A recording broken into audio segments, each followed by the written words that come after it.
People who live on the border of Damascus and Happy Valley are filing to de-annex from Damascus, calling it one of the most dysfunctional cities around. But the city just filed a complaint against them to try to stop them from leaving. Jessica Morkert is getting some answers on this. So, Jessica, what's going on here? Well, Kelly, the city has filed a complaint and injunction to stop those residents from de-annexing. But the folks I spoke to today say, according to recently passed legislation, they're within their rights to leave, and they have a lot of reason to.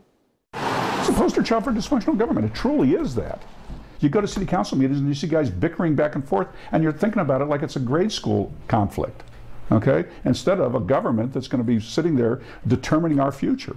Henry Brown's home sits right on the border of Damascus and Happy Valley. He and his wife have been waiting for years for the city to come up with a comprehensive plan so they know what the future holds for their home. And we bought this property like anybody buys. If you buy stock or you buy property, you don't buy the property thinking, we're going to lose money. Under recently passed legislation, Brown is leading the charge to de-annex his property from Damascus and is joined by dozens of citizens disappointed with what they say is dysfunction and years of no comprehensive plan.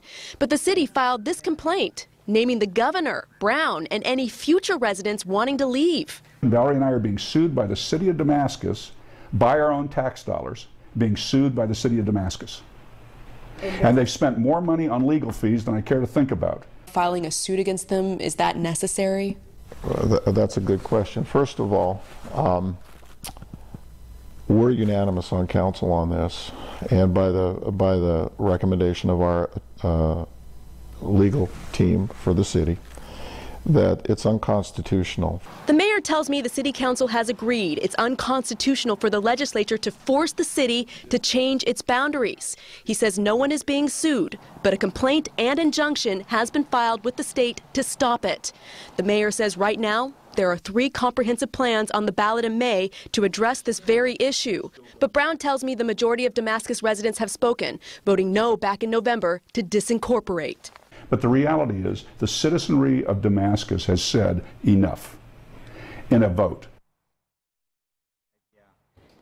Now, 63% of people have voted to disincorporate from Damascus back in November, but because a supermajority was required for that vote, it did fail, and I'm told that there's going to be a hearing on this issue in Damascus on Thursday at 6:30. I'm told there's going to be hundreds of people. Well, yeah, at the very least, a lot of time, effort, and money being spent on this whole issue. Oh, absolutely. All right. Thank you, Jessica. And keep us updated.